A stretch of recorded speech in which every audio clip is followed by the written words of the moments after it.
mulai Nabi Muhammad mendapat wahyu pertama di Gua Hiro, turun surat Al-Alaq ayat 1-5. Disitulah secara otomatis Rasulullah SAW mendapat wahyu pertama dan resmi menjadi Rasul utusan Allah.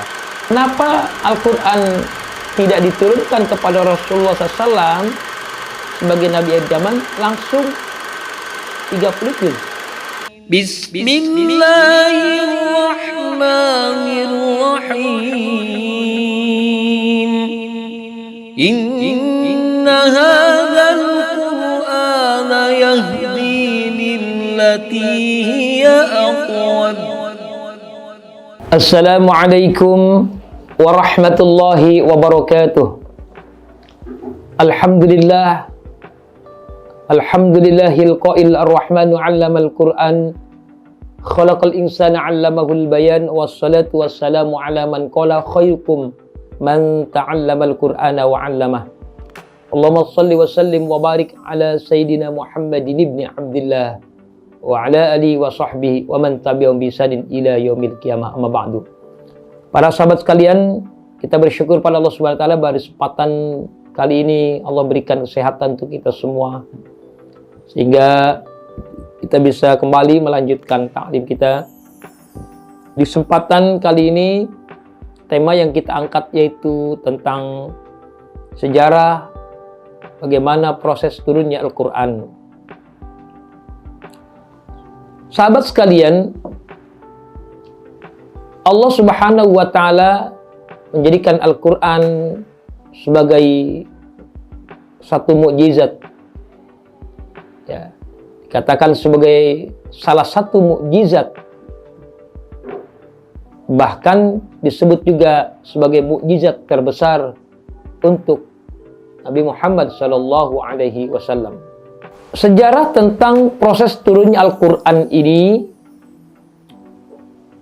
para ulama menjelaskan yaitu pertama Al-Quran ini diturunkan dari Lauhil Mahfud.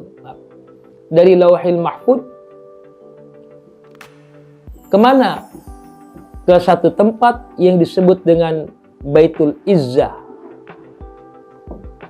atau ada yang menyebut nama dengan nama Sama'id Dunya.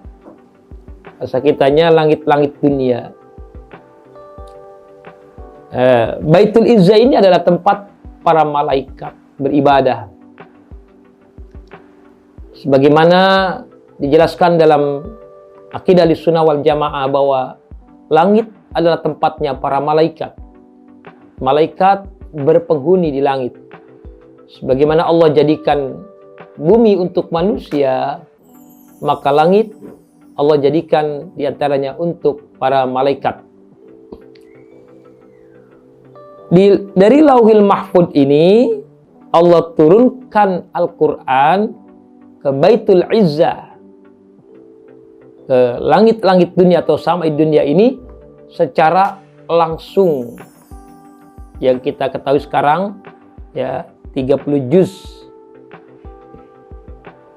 Kapan itu terjadi? Pada malam Lailatul Qadar. Inna anzalnahu fi Lailatul Qadar. Jadi kami, kata Allah, menurunkan Al-Quran pada malam Lailatul Qadar. Sehingga para ulama menjelaskan bahwa yang dimaksud menurunkan Al-Quran pada malam Lailatul Qadar tidak lain adalah Al-Quran diturunkan secara keseluruhan 30 juz, 114 surah. Ya, ini diturunkan semuanya dari Lauhil Mahfud ke Baitul Izzah. Kemudian berikutnya diturunkan Al-Quran dari Baitul Izzah ini kepada Rasulullah SAW sebagai Nabi utusan Allah, sebagai Nabi akhir zaman, sebagai Nabi terakhir Rasul utusan Allah yaitu Nabi Muhammad Sallallahu Alaihi Wasallam secara bertahap selama masa kerasulan Nabi Muhammad, yaitu 23 tahun, ya, atau 22 tahun 2 bulan dan 20 hari, ya, menurut satu pendapat seperti itu, atau sering digenapkan menjadi 23 tahun. Jadi tidak ada salahnya disebut 23 tahun. Diturunkan secara bertahap selama masa kenabian Nabi Muhammad SAW. Mulai Nabi Muhammad mendapat wahyu pertama di Gua Hiro, turun surat Al-Alaq ayat 1-5, maka disitulah secara otomatis Rasulullah SAW mendapat wahyu pertama dan resmi menjadi Rasul utusan Allah ketika usia 40 tahun. Yang sebelumnya Nabi Muhammad SAW ini ketika usia 40 tahun itu sering beruzlah di Gua Hiro, sebelum kemudian akhirnya datanglah wahyu pertama, yaitu surat Al-Alaq ayat 1-5. Diturunkan terus sampai usia 63 Rasulullah SAW menjelang wafatnya.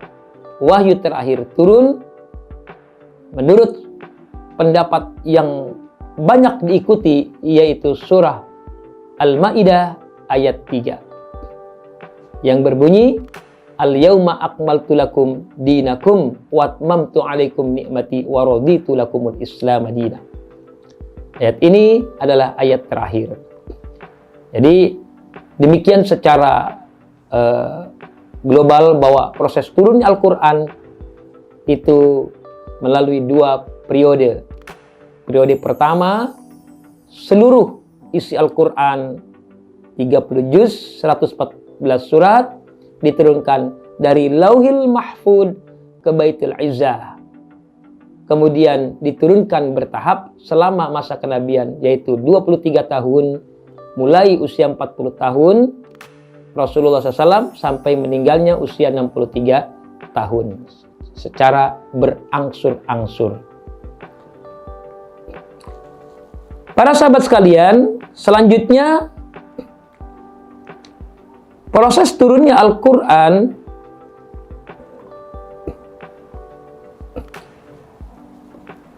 juga menjadi 2 periode.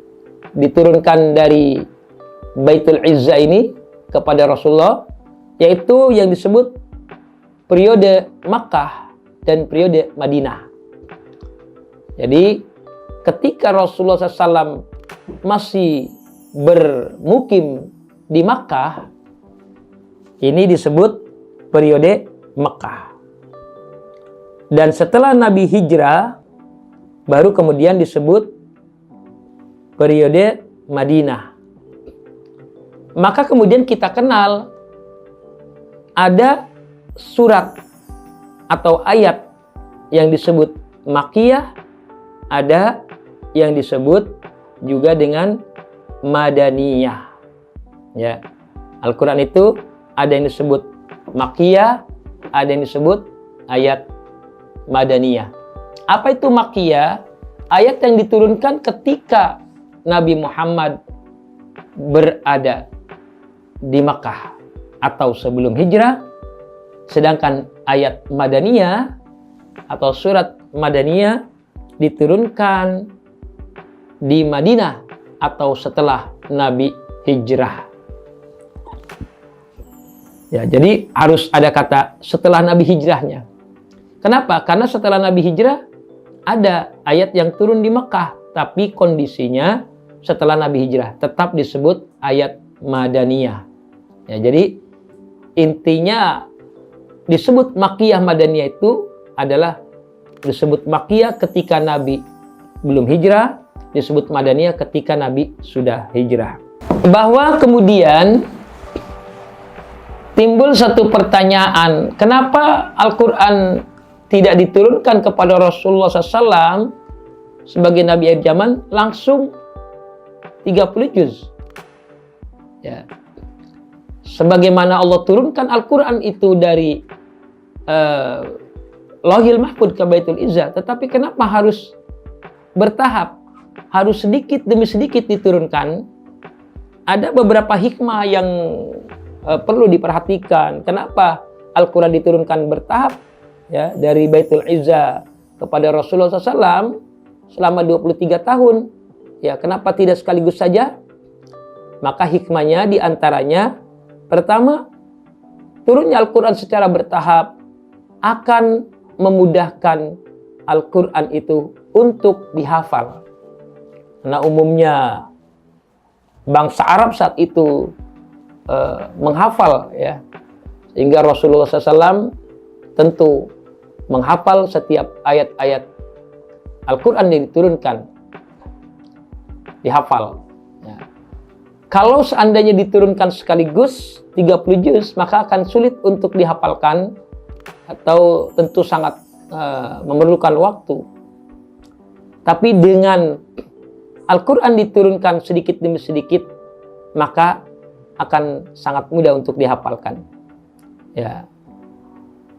Rasul sallallahu alaihi wasallam menyampaikan ayat Al-Quran ketika turun ayat Al-Quran, sampaikan kepada para sahabat, kemudian para sahabat menghafal. Sehingga dikenal para sahabat itu, ya, bisa dikatakan sebagai orang-orang yang menghafal Al-Quran.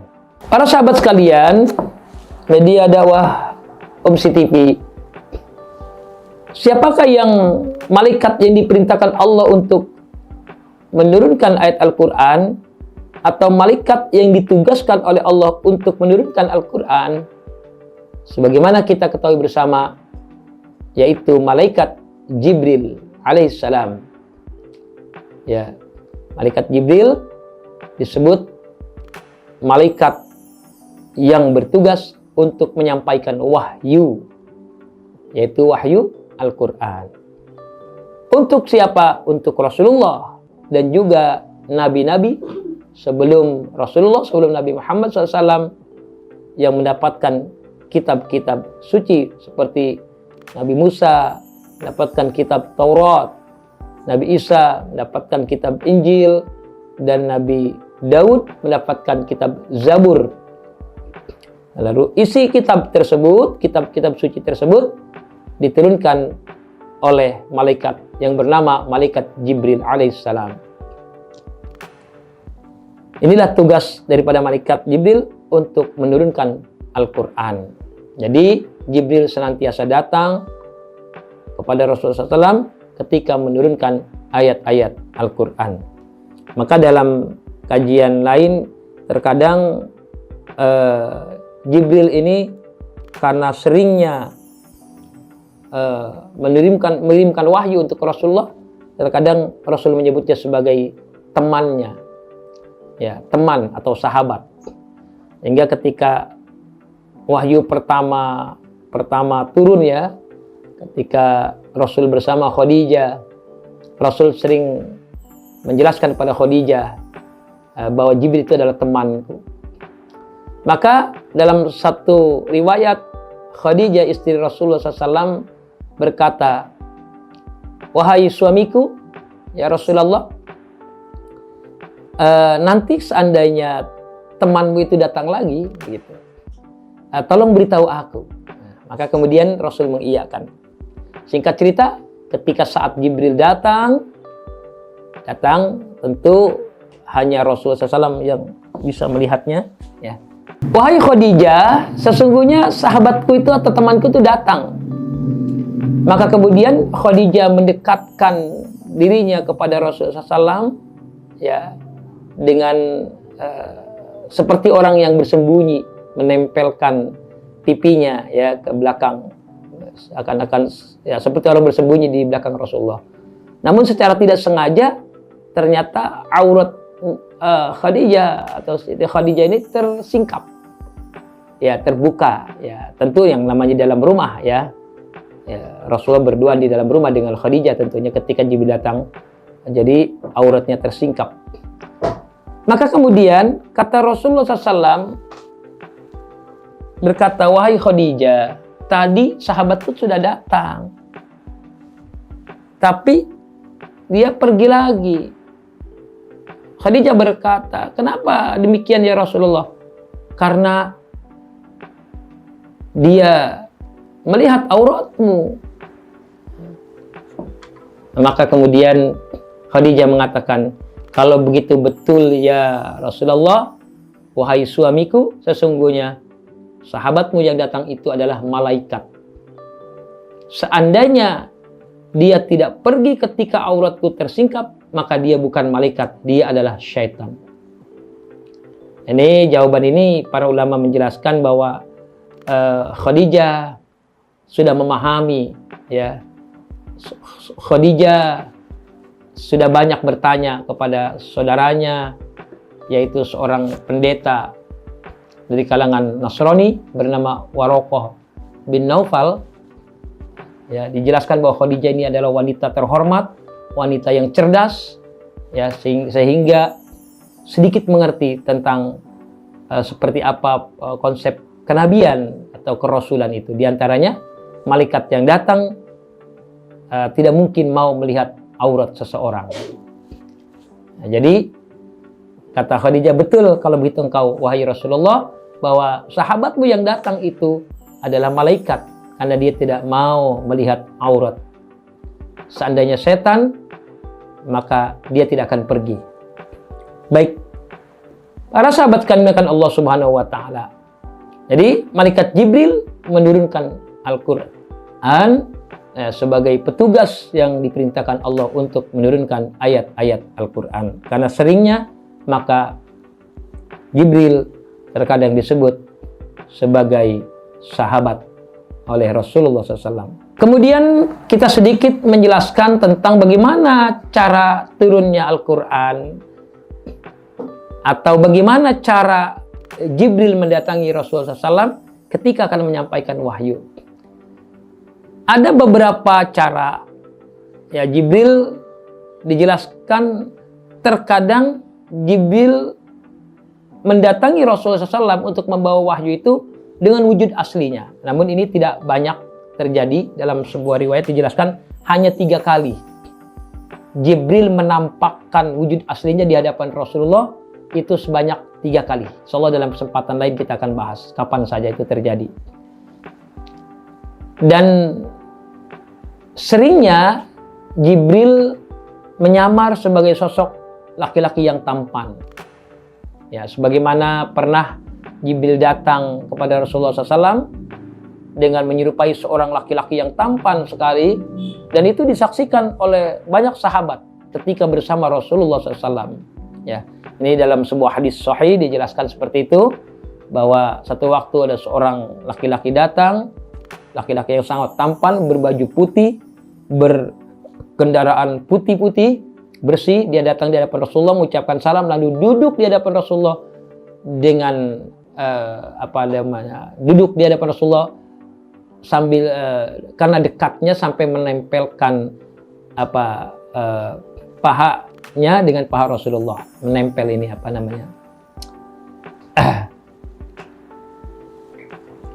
kaki, ya, kaki atau sebutlah dengkulnya.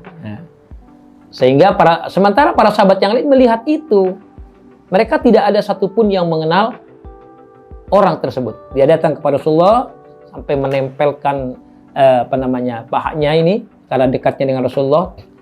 Kemudian orang ini bertanya kepada Rasulullah tentang 3 hal, ya, di antaranya apa itu iman, apa itu Islam, apa itu ihsan, dan juga ditanya tentang kapan hari kiamat terjadi. Semua dijawab oleh Rasulullah SAW. Setiap jawaban, orang ini selalu mengatakan, sodaqta ya Muhammad, engkau benar wahai Muhammad. Dia yang bertanya, dia yang membenarkan. Jadi para sahabat terheran-heran. Satu di antaranya para sahabat tidak yang mengenalnya. Dia berarti orang asing karena tidak ada satupun yang mengenalnya. Tapi anehnya, dia datang dengan baju yang sangat bersih, rapi, dan kendaraan kudanya juga kuda yang bersih, seakan-akan bukan orang yang tidak ada bekas-bekas orang yang melakukan perjalanan jauh.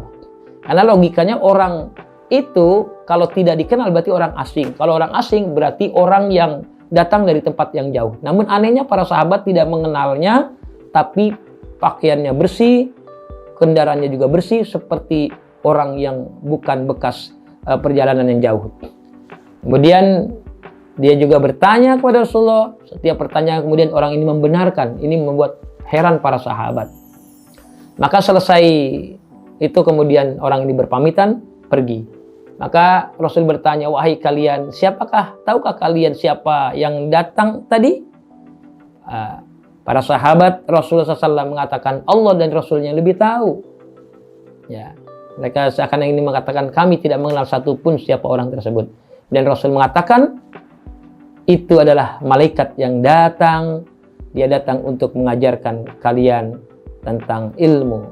Nah, jadi malaikat datang, Jibril datang, kadang menyamar sebagai sosok laki-laki yang tampan. Dan itu Rasul sangat suka. Ya, Rasul paling suka kalau Jibril datang dengan sosok laki-laki yang tampan. Dalam sebuah riwayat terkadang menyamar seorang sahabat Rasul yang sangat tampan, namanya Diyah Al-Kalb. Ya, ini Diyah Al-Kalbi ini seorang sahabat Nabi yang memiliki paras atau wajah yang sangat tampan. Terkadang Jibril menyerupai sahabat ini. Kemudian Jibril juga terkadang datang ditandai dengan suara lebah. Ya, suara lebah di telinga Rasulullah SAW, dan ini sangat mengganggu ya. Dan Rasul sangat paham. Ini Jibril yang datang. Kemudian terkadang dengan gemercing suara lonceng, itu juga terkadang ditandai dengan itu. Jibril mau datang menyampaikan wahyu Al-Quran, ditandai dengan suara lonceng yang sangat mengganggu telinga Rasulullah SAW. Namun Rasul tentu paham bahwa itu adalah Jibril yang datang. Kemudian terkadang Jibril juga datang ditandai dengan suara nyamuk. Ya, nyamuk besar. Ya, maka dalam bahasa Arab itu nyamuk besar disebut namuz. Namuz itu adalah nyamuk yang besar. Sementara kalau nyamuk kecil dalam Al-Quran disebut ba'udah. Innallaha la yastahyi ayadriba masalam ma ba'udah. Sungguh Allah tidak malu untuk membuat ciptaannya, perumpamaan ciptaannya seperti nyamuk yang kecil. Ya, tidak malu Allah. Karena setiap apa yang Allah ciptakan, ya tentu akan ada hikmah, ada manfaat di sana. Fama fauqa, bahkan makhluk yang lebih kecil daripada nyamuk sekalipun. Jadi nyamuk kecil ba'udah. Sementara nyamuk besar, orang Arab menyebutnya namuz. Sampai kemudian Rasul menyebutnya terkadang sahabatnya itu dengan nama namuzul akbar. Namuz, nyamuk yang besar. Jadi kalau Nabi menyebut namuz, tidak lain adalah Jibril. Ya, nyamuk besar itu yang dimaksud adalah Jibril. Sehingga ini menjadi laqab, menjadi sebutan. Nama lain Jibril itu di hadapan Rasulullah terkadang disebut namuz, nyamuk yang besar. Kadang disebut juga Ruhul Kudus. Ya, nama lain Jibril dalam kajian kit para malaikat itu kita sudah sampaikan. Nama lain Jibril diantaranya Ruhul Kudus, Ruhul Amin, juga Ruhul juga namuz. Ya. Ini cara-cara bagaimana Jibril mendatangi Rasulullah SAW ketika menyampaikan wahyu. Baik para sahabat sekalian, jadi kenapa Al-Quran diturunkan secara bertahap? Di antaranya tadi untuk memudahkan menghafal ya ayat-ayat itu. Kemudian berikutnya ada hikmah, di antaranya juga untuk memudahkan diamalkan. Ya. Tadi ayatnya untuk mudah dihafalkan sehingga diturunkan sedikit demi sedikit. Yang kedua untuk memudahkan para sahabat atau umat Islam yang ada pada saat itu di dalam mengamalkan ayat-ayatnya. Gitu. Kemudian ya artinya begini, seandainya Al-Quran itu turun 30 juz, ada hukum halal haram, semua peraturan di sana, maka akan sangat sulit juga diamalkan sekaligus dengan kondisi bahwa sahabat-sahabat Rasul tidak lain adalah orang-orang yang baru masuk Islam tentunya. Ya, para sahabat Rasulullah ya kalau dikatakan kita di zaman sekarang itu orang yang baru masuk Islam disebut mu'alaf ya. Tentu dalam kondisi bahasa seperti itu para sahabat Nabi ya semuanya mu'alaf. Nah, itu karena kesalahan kita. Ya, setiap orang yang sebelumnya beragama selain Islam kemudian masuk Islam selalu disebut mu'alaf. Padahal kajian mu'alaf itu tidak seperti itu ya. Ya, maka penting dicatat. Jadi untuk memudahkan para sahabat di dalam mengamalkannya. Kalau seandainya 30 juz langsung, maka akan sulit diamalkan dengan kondisi bahwa para sahabat Nabi adalah orang-orang yang baru masuk Islam di hadapan Rasulullah SAW. Maka perlulah Quran itu diturunkan sedikit demi sedikit. Sehingga ketika periode pertama diturunkan ketika Rasulullah SAW masih berada di Mekah, ya,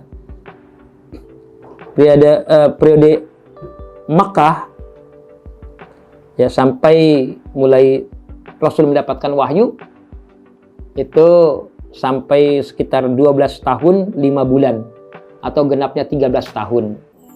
Ya, sehingga dalam sejarah itu dicatat berapa lama Nabi di Mekah dan berapa lama di Madinah selama masa kenabiannya. Mulai 40 tahun. Ya kan 40 tahun sampai 63 Rasul wafat berarti kan totalnya adalah 23 tahun. Nah, dibagi dua.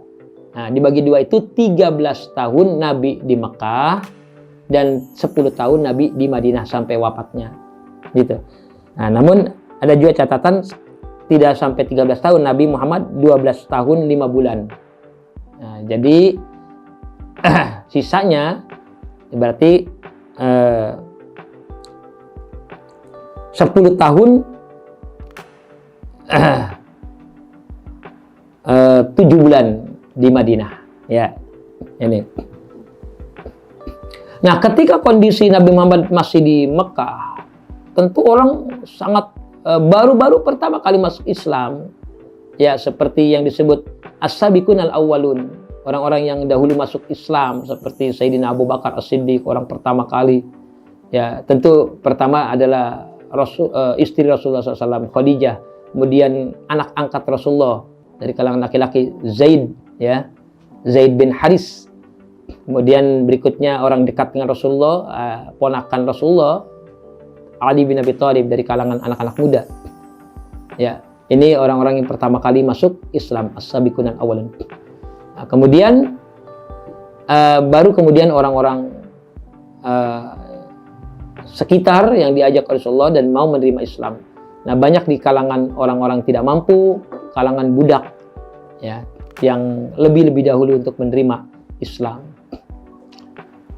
Nah, ini sangat orang-orang yang baru tentunya tidak bisa mengamalkan Al-Quran kalau diturunkan Al-Quran seluruhnya. Ya, maka Al-Quran itu ketika berada di Makkah di awal-awal permulaan itu, ayat-ayat yang turun juga berkaitan dengan akidah, tauhid, dan ciri-ciri ayatnya biasanya pendek-pendek.